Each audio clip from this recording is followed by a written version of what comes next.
প্রিয় শিক্ষার্থীরা, এবার আমরা আলোচনা করার চেষ্টা করব কনস্ট্রেইন্ট বা সীমাবদ্ধতা বা নিয়ম ভাঙার নিয়ম বা ব্যতিক্রমসমূহ। হিসাব বিজ্ঞানের যে 8টা প্রিন্সিপাল আমি এতক্ষণ আলোচনা করলাম, এর সাথে সাংঘর্ষিক কোনো বিষয়ের যদি কখনো অবতারণা ঘটে, অর্থাৎ এই 8টা নীতির যদি কোনো ব্যত্যয় ঘটাতে হয়, তার জন্য কতগুলো ব্যতিক্রম রাখা হয়েছে। অর্থাৎ হিসাব বিজ্ঞানের এই নীতিমালাগুলোকে ফ্লেক্সিবিলিটি দান করা হয়েছে, নমনীয়তা দান করা হয়েছে, রিজিড কোনো কিছু এখানে করা হয়নি। অর্থাৎ প্রয়োজনে কোনো একটি আইনের যদি ব্যত্যয় ঘটাইতে হয়, তার সুযোগও রাখা হয়েছে। কোনো একটি নিয়মের সাথে যদি ব্যতিক্রম করতে হয়, নিয়মটাকে যদি ঠিক বিপরীতমুখী কোনো প্রয়োগ দেখাইতে হয়, তার সুযোগ এখানে রাখা হয়েছে। অর্থাৎ ব্যতিক্রমগুলো বা কনস্ট্যান্টগুলোর মাধ্যমে বা সীমাবদ্ধতাগুলোর মাধ্যমে মূলত হিসাব বিজ্ঞানকে একটি নমনীয় রূপ দেওয়া হয়েছে। আশা করি তোমরা বুঝতে সক্ষম হবা। 4টা কনস্ট্রেন্ট রয়েছে, 12টা এলিমেন্টের শেষের 4টা এলিমেন্টকে বলা হয় কনস্ট্রেন্ট।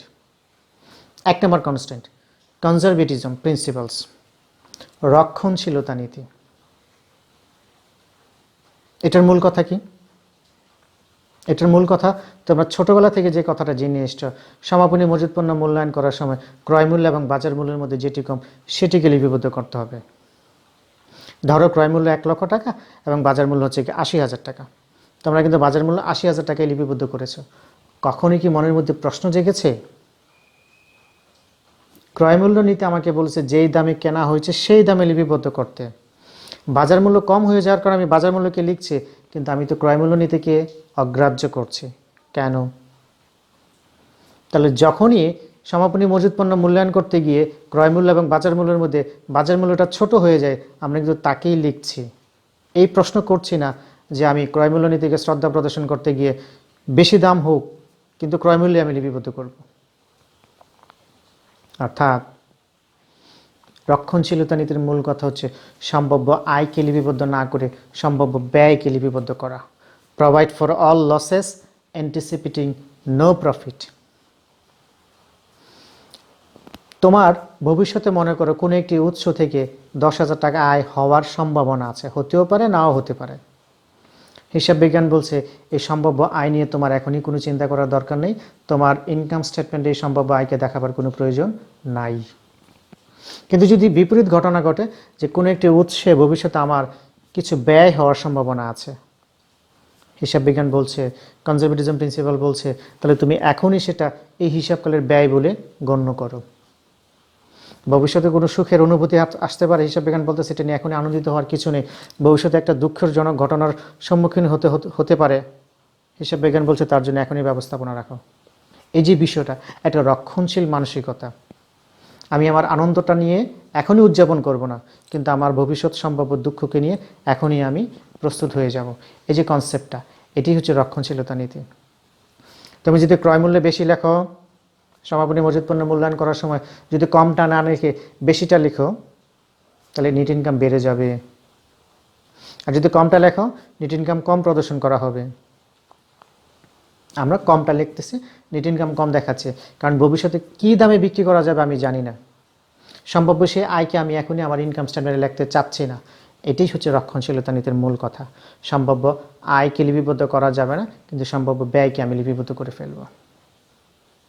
আশা করি বুঝতে পেরেছি। এবার দ্বিতীয় যে কনস্ট্রেইন্ট বা ব্যতিক্রম নিয়ে আলোচনা করার চেষ্টা করব, সেটা হচ্ছে ইন্ডাস্ট্রি প্র্যাকটিস, শিল্পনীতি। তুমি এমন এক ধরনের ব্যবসায়ী প্রতিষ্ঠানের সাথে জড়িত যে ব্যবসায়ী প্রতিষ্ঠানের পক্ষে পেছনের যে 8টা নীতিমালা আলোচনা করা হয়েছে তার সবগুলোর যথাযথ অনুসরণ করা সম্ভব নাও হতে পারে। তোমার ব্যবসায়ের ধরনটাই এরকম যে প্রচলিত নীতি কানুনগুলো, নিয়ম কানুনগুলোর সাথে আমাকে সাংঘর্ষিক অবস্থার মধ্যে পড়ে যেতে হয়।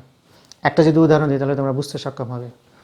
ধরো কৃষি পণ্যের সাথে, ব্যবসায়ের সাথে তুমি জড়িত। এখন যারা কৃষির সাথে জড়িত, কোনো কৃষক তুমি দেখবে না যে সে তার প্রকৃত উৎপাদন ব্যয় নির্ধারণ করতেছে বা নির্ণয় করতেছে। যখন সারের প্রয়োজন সে সার দিচ্ছে, যখন কীটনাশকের প্রয়োজন তখন সে কীটনাশক দিচ্ছে, যখন সেচের প্রয়োজন তখন সে সেচ দিচ্ছে, এবং কোনোটারই সে হিসাব রাখতেছে না, যার ফলে তার উৎপাদিত পণ্যের একক প্রতি ব্যয় কত বলতে পারছে না। সে বাজারে উৎপাদিত পণ্য নিয়ে যাচ্ছে, নিয়ে চলতি বাজার মূল্যে সে বিক্রি করতেছে।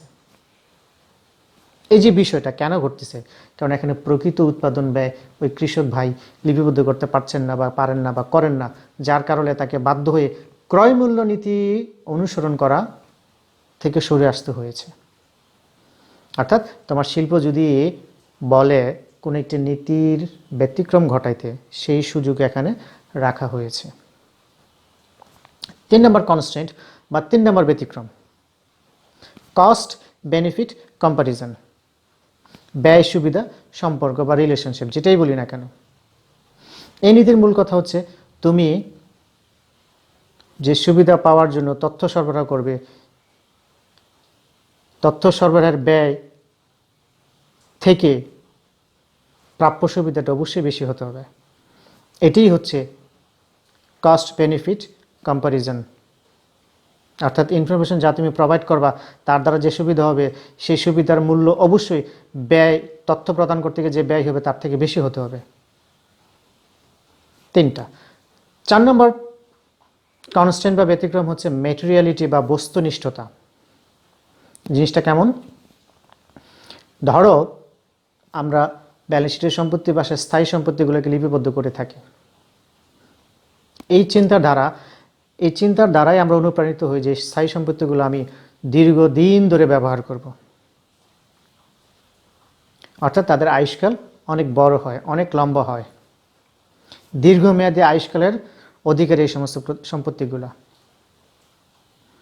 যদি তুমি এই যুক্তির কারণে এই সমস্ত সম্পত্তিগুলোকে ব্যালেন্স শিটে লিপিবদ্ধ করে থাকো যে এরা দীর্ঘ একটা জীবন এনজয় করে, দীর্ঘদিন তারা আমাকে সার্ভিস দেয়, দীর্ঘদিন ধরে এই সম্পত্তিগুলোর ব্যবহারের দ্বারা আমি আয় করতে পারি, তাই এগুলোকে আমি ব্যালেন্স শিটের সম্পত্তি পাশে লিপিবদ্ধ করি, তাহলে আমার প্রশ্ন হচ্ছে তোমার প্রতিষ্ঠানের টেবিলের যে পেপার ওয়েট ব্যবহৃত হয়, এই পেপার ওয়েটও তো 10, 15, 20, 25 বছর, 30 বছর, 50 বছরে কিচ্ছু হবে না যতক্ষণ না তুমি হারিয়ে ফেলো।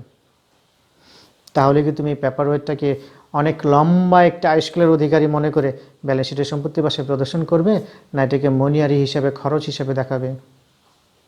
বস্তুনিষ্ঠতার মূল কথাই এটা। তোমাকে অসম্ভব, খুব বেশি অপ্রাসঙ্গিক দেখায় এরকম কোনো কিছু করা যাবে না। 10 টাকা দামের একটা পেপার ওয়েট, 50 টাকা দামের একটা পেপার ওয়েট, এটাকে তুমি সম্পত্তি বলে নিশ্চয়ই গণ্য করতে পারো না। যেখানে তুমি লক্ষ টাকা দামের সম্পত্তি লিপিবদ্ধ করতেছো, ওই জায়গায় নিশ্চয়ই তুমি 50 টাকা দামের পেপার ওয়েটকে লিপিবদ্ধ করতে পারো না এই যুক্তিতে যে ওই সম্পত্তিও 10 বছর টিকবে, এই পেপার ওয়েটও 10 বছর টিকবে বা তার থেকে বেশি টিকবে। তোমার এই যুক্তি খাটবে না এখানে। এটা বস্তুনিষ্ঠ হয় না, সুন্দর হয় না, যৌক্তিক হয় না। তাহলে কনস্ট্যান্ট 4টা কী কী ছিল? 1 নম্বরে কনজারভেটিজম প্রিন্সিপালস, যদিও প্রিন্সিপাল বলতেছি আসলে রক্ষণশীলতা নীতি, সবই কিন্তু নীতি, 12টা এলিমেন্ট প্রত্যেকটাই নীতি।